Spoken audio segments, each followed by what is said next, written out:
గుల్యార్ house అగ్ని ప్రమాదం తీవ్ర విషాదాన్ని మిగిల్చింది. 17 మంది ప్రాణాలు కోల్పోయారు.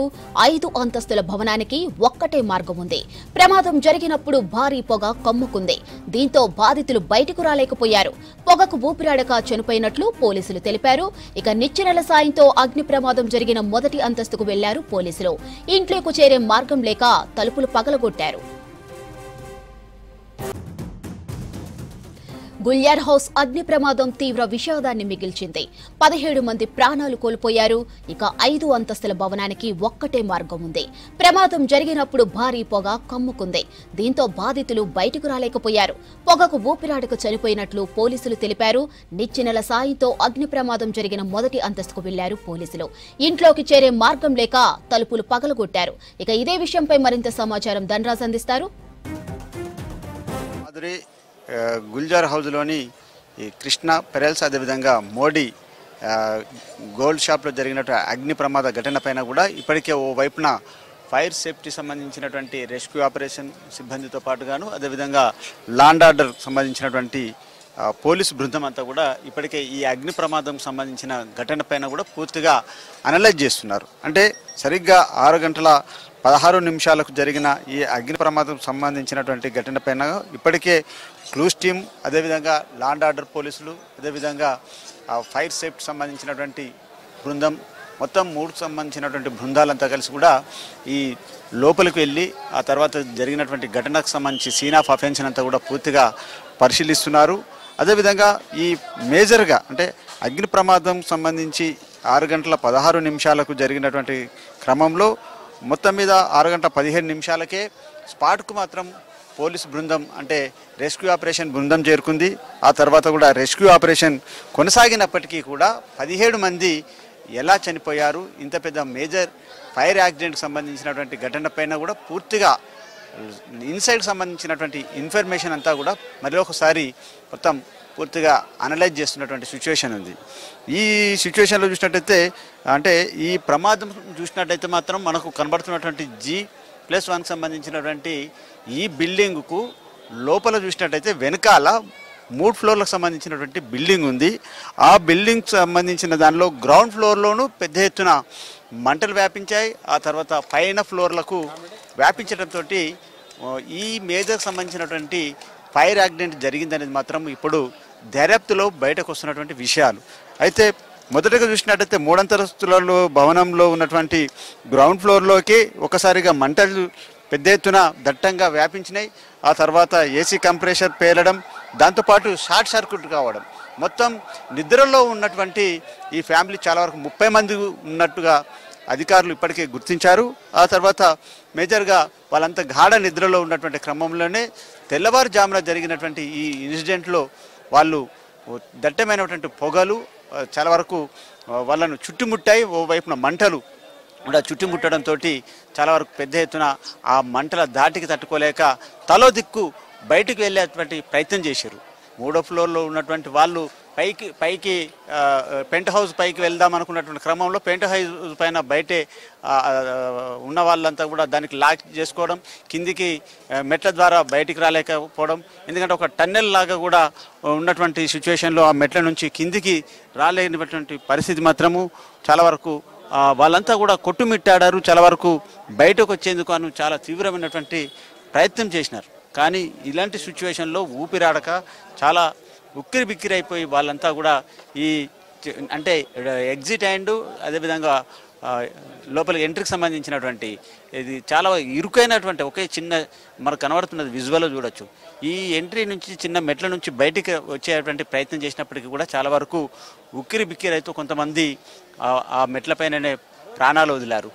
ఈ సిచ్యువేషన్లో ఓ వైపున రెస్క్యూ ఆపరేషన్ టీము, మరోవైపున చూసినట్లయితే లాండ్ ఆర్డర్ సంబంధించినటువంటి టీము పెద్ద ఎత్తున స్పాట్కు చేరుకొని క్షణాల వ్యవధిలోనే వాళ్ళంతా కూడా చేరుకొని ఈ రెస్క్యూ ఆపరేషన్ చేసినారు. కానీ వాళ్ళు మాత్రం రెస్క్యూ ఆపరేషన్ చేస్తున్నటువంటి క్రమంలో వాళ్ళు ఓవైపున ఫైర్కి సంబంధించినటువంటి వాటిని కంట్రోల్ చేస్తూ వచ్చారు.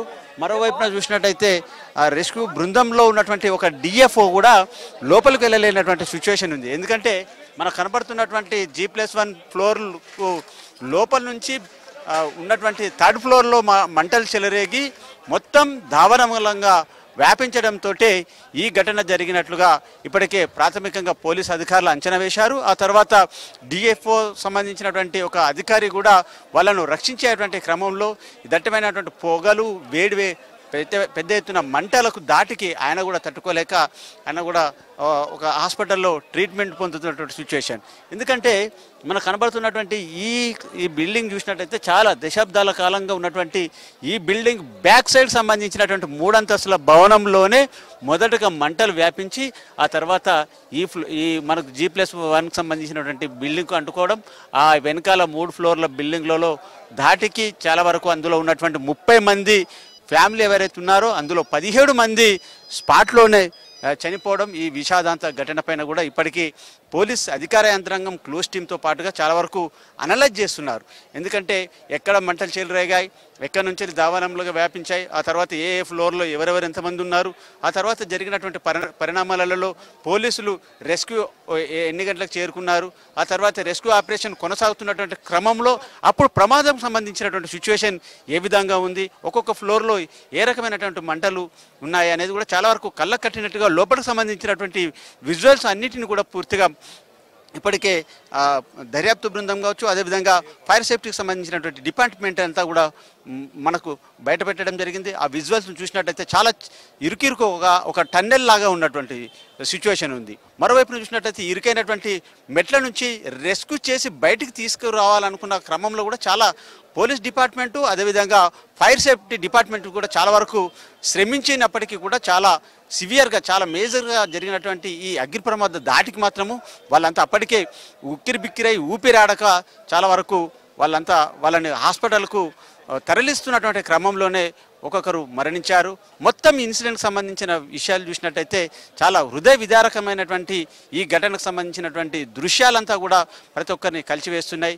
నిన్న మొన్నటి వరకు చూసినట్టయితే ఈ హైదరాబాద్ అంటే పాత బస్తీకి సంబంధించినటువంటి ఈ చార్మినార్కు ఆనుకొని ఉన్నటువంటి ఈ గుల్జార్ హౌస్ సంబంధించినటువంటి దానిలో చూసినట్టయితే ఈ ముత్యాలు కావచ్చు, గోల్డ్కు సంబంధించి చాలా వరకు ఎప్పుడు కిక్కిరిసిపోతున్నటువంటి ఈ ప్రాంతం ఈరోజు చూసినట్టయితే చాలా వరకు తీవ్రమైనటువంటి కలకలం రేపడంతో ఓ వైపున చూసినట్టయితే పర్యాటకకు సంబంధించినటువంటి విజిటర్స్ కావచ్చు, మరోవైపున చుట్టుపక్కల సంబంధించి మనం చూస్తున్న బిజినెస్ మ్యాన్ వాళ్ళంతా కూడా స్వచ్ఛందంగా షాపులు మూసివేశారు.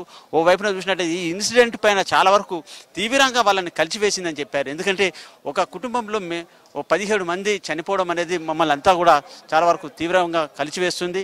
ఈ మోడీకి సంబంధించి పల్స్ కావచ్చు, కృష్ణాకు సంబంధించినటువంటి జ్యువెలర్స్ వీళ్ళంతా దశాబ్దాల కాలంగా నుండి కూడా బెంగాల్ నుంచి కూడా వచ్చి ఇక్కడ స్థిరపడినటువంటి క్రమంలో ఇలా ఒక్కసారిగా అగ్నికి ఆహుతై చాలా వరకు వాళ్ళంతా కూడా కొంతమంది సజీవంగా వాళ్ళు ఊపిరాడకుండా చనిపోవడం.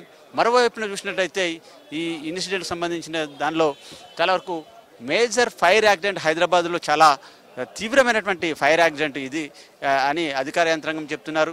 గతంలో సంబంధించి చూసినట్టయితే కూడా స్వప్నలోకి సంబంధించి కావచ్చు, దక్కన్ మాల్కి సంబంధించినటువంటి ఫైర్ యాక్సిడెంట్లు జరిగినా కూడా చాలా వరకు కొంత రెస్క్యూ ఆపరేషన్లో మేజర్గా కూడా అంటే ప్రాణాలు లేరు. కానీ ఇది 17 మంది చనిపోవడం, ఇంకా కొంతమంది హాస్పిటల్లో ట్రీట్మెంట్ పొందుతున్నటువంటి పరిస్థితి పైన కూడా చాలా వరకు అంటే ప్రభుత్వం కూడా ఈ ఘటన పైన కూడా చాలా రివ్యూ కొనసాగిస్తుంది. మరోవైపున చూసినట్టయితే ఇలాంటి ఫైర్ యాక్సిడెంట్లు జరగకుండా కూడా పబ్లిక్ సంబంధించిన దానిలో కూడా అవేర్నెస్ కార్యక్రమాలు తీసుకొచ్చేందుకు ఇప్పటికే క్యాబినెట్ సంబంధించినటువంటి బృందం కూడా దీనిపైన సమీక్ష నిర్వహించారు. భవిష్యత్ సంబంధించిన దానిలో ఇలాంటి ఫైర్ యాక్సిడెంట్లను పూర్తిగా నివారించేందుకు గాను మొత్తం మీద అధికార యంత్రాంగం అంతా కూడా అలర్ట్గా ఉంది. ఇక మనము ఈ ఘటనకు సంబంధించిన దానిలో విషయాలపైన కూడా మనం ఇక్కడ ఇన్సిడెంట్ జరిగిన ప్రాంతానికి ఇక్కడ కేఏ పాల్ విజిట్ చేస్తున్నారు. ఆయన కూడా ఇటు మీడియాతో కూడా మాట్లాడుతున్నటువంటి సిచ్యువేషన్ ఉంది. ఆ మీడియాతోటి కేఏ పాల్ ఏం మాట్లాడుతున్నారు అనేది కూడా ఒకసారి లైవ్లో చూపిస్తాం మనం ఈ ఘటన పైన. మరోవైపున చూసినట్టయితే ఆ తర్వాత కూడా అందరూ స్వర్గంలో ఉండి ఆ 17 మంది స్వర్గం ఆత్మకు శాంతి కలగాలని, దేవునితో వారు ఉండాలని, హిందూ ముస్లిం క్రిస్టియన్ తేడాలు లేకుండా అందరూ ఈ కుటుంబ సభ్యుల కొరకు, ముఖ్యంగా వారి ప్రియులు, వారి బంధువులు, వారి మిత్రులు అందరి కొరకు ప్రార్థన చేయాలని, శాంతి కొరువైంది కాబట్టే కొంతమంది ఇది షార్ట్ అటాక్ కాదు.